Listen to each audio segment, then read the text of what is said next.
Mga kaibigan, mabilis lang po ang video natin pero marami po akong ibabalita sa inyo. B-League versus NBA, Kai Sotto buo na ang team sa Japan at mas pinalakas dalawang ex-NBA players sa kanyang bagong teammate. Pero may replacement po si Kai.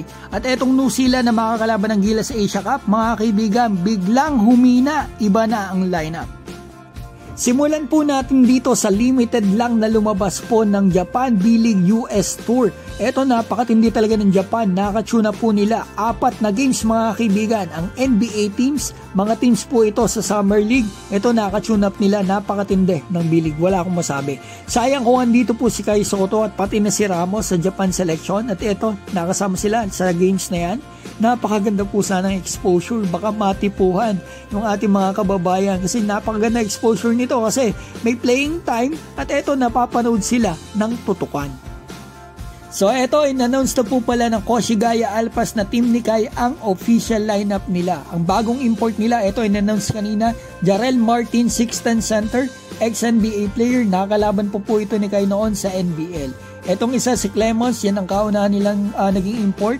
So eto, magaling yan mga kaibigan. At etong pangatlo, Sekou Doumbouya, first round pick sa NBA noong 2019, 6'9" forward. Mukhang mahuhusay po ang mga bagong import ng Koshigaya, mga ex-NBA players, mga kaibigan. Ito pong si Doumbouya na ito ay 7 points ang average noon sa Lakers at 21 points naman ang average sa Division 1 ng France. So eto mga kaibigan, nagkaroon po pala ng temporary replacement import si Kai. Eto si Hamilton Cotera. Ito po ay temporary lang o short-term contract lang ng Koshigaya hanggang sa pagbabalik ni Kai. Masasabi ko talaga sa Koshigaya ngayon, malakas talaga tong team nila Kai Sotto ngayon, lalo na pag nagbalik si Kai. Napakaganda po ng B-League ngayon. Pinalita ko nung nakaraan, mga Lebanese players, mga Asian imports na dito, 7 ata sila. Tapos yung mga NBA players, dating NBA players, mga import na dito. Ito sila Jalil Okafor, 3rd overall pick sa NBA. At ito pang bago kanina lang, Nasir Little, first round pick sa NBA. Kaya naman, kaabang-abang lalo ang pagbabalik ng ating pambato na si Kai Sotto.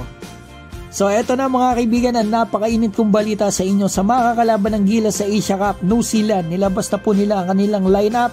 Ito yan, nakikita natin para maunawaan po ng hindi masyado nakasubaybay sa mga kalaban natin. Ito, puro bago mga kaibigan, karamihan ay bago. Wala po rito yung core players nila. Sila Corey Webster, yung sentro nila na star player sa NBL, sila Tyrell Harrison, Sam Wanderberg, Sam Manenga. Mga kaibigan, ang nakikita kong dahilan ay yung availability. Mga naglalaro po sa NBA Summer League. So yan, masasabi ko, puro bago to mga NBL players, ay baka malyamado po tayo. Yun ang magandang balita kasi lamang na tayo dyan pati sa chemistry tsaka hindi ito yung core players nila Pero nandito yung dating teammate ni Kai sa NBL, si Mojave King.